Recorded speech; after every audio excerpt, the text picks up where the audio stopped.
Hey, it's Catherine. Have you ever had a great New Orleans shrimp po' boy and wanted to make it at home? Well, today we're going to make one, and it's easy. Come join me.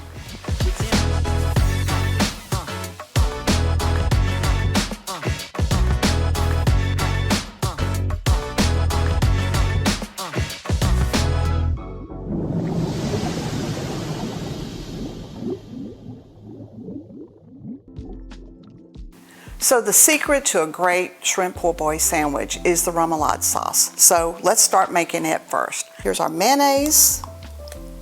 This is Creole mustard.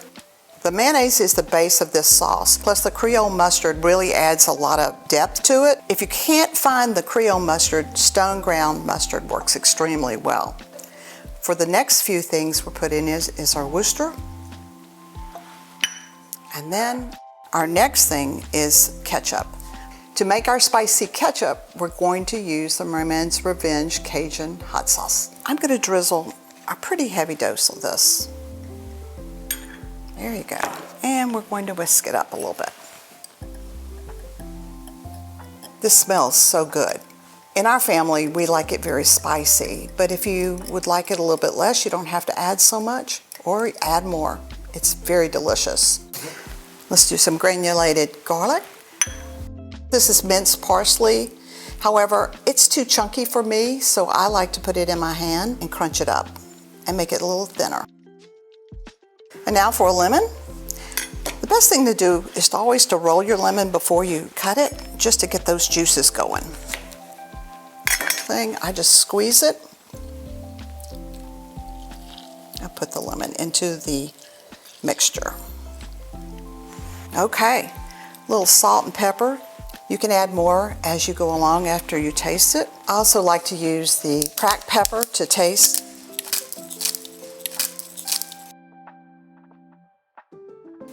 Then you mix it all up. One thing I like to do is to make the remoulade sauce at least a few hours early before I use it. That way all the seasonings have an opportunity to really soak in and get yummy. Let's set this aside and let's start on our po' boy. All right, let's get the bread ready. Here's the secret to great crusty French bread. We cut it, we lay it cut side down and put it in the oven and turn the oven off and let it just sit there, and it gets it all good, warm and crusty on the outside. Now let's get started on all the other good stuff for our po' boy sandwich. All right, let's get ready for the wet mix. So first we're gonna beat the egg, put it in the bowl. And this is used as a binder, really, to help keep the cornmeal onto the shrimp. Next is the whole milk. Whole milk makes a difference. Don't try to use 1%. Next is yellow mustard, and then your Creole mustard. And then I like to use tablespoons of ketchup to go in this. If this gets a little thick, you can add some water to it. Typically you're okay, but just in case. Then a little salt and pepper to taste.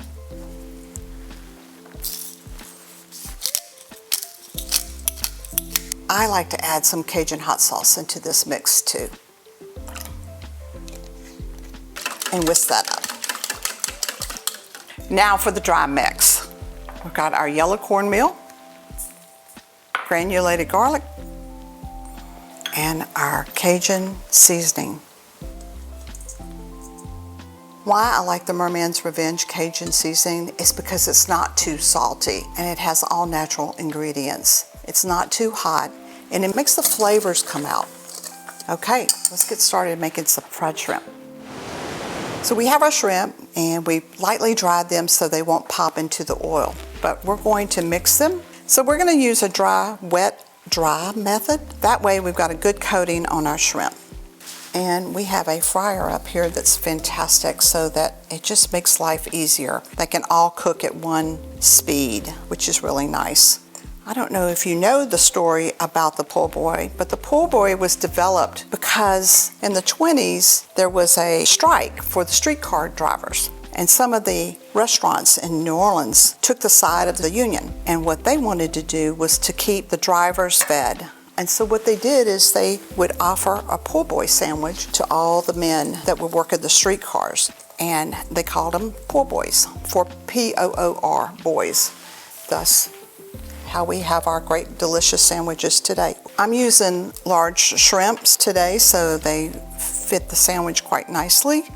I think if you use too small a shrimp, they get lost in the sandwich. So let's cook our shrimp. It only takes about a minute and a half until they're golden brown. This is really critical. Don't leave them in too long. You don't want them tough. Okay, I believe our shrimp are ready. Oh yeah, look at those. They look great. Just make sure you shake all the grease off of them. And I always put them on a rack just to get them good and dry before I put them on the sandwich. Oh, they look so good. We should have cooked some extra ones so we could have had a little snack. Our bread is toasted. It's time to put our sandwich together. So here's our bread. We're gonna get our remoulade sauce. Doesn't it look delicious? Be liberal with this. This is extremely good stuff. A lot of people just put ketchup on one side and then they put the remoulade sauce on the other. Not me. I like this on both sides of my sandwich. This is a big fan favorite when we serve it for our LSU football games. Get your tomatoes on next.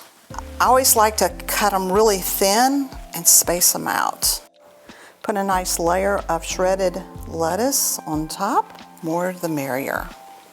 Oh, look at these. These look delicious and they smell terrific. And load them up so that everybody has a good taste of shrimp. Oh, did this look good? I'm getting hungry already. So the next thing to do is just put a little remoulade sauce on the top. Let's put this together.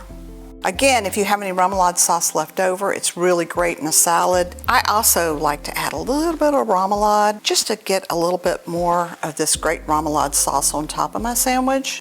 I mean, you really can't put enough on it. Just for those who like a little bit more spice, I love to add the Merman's Revenge Cajun hot sauce on top as well. And let's do a little drizzle all the way down. Yum, that looks so good. And it's going to be delicious. Put our top on. And there you have it. So if I was setting up a LSU football game, I would be using the Zapp's chips. And I would always leave the Cajun hot sauce out just in case everybody wants to add a little bit more to it. And if I can make this, so can you. You'll find the recipe in the caption below or on our website at mermansrevenge.com.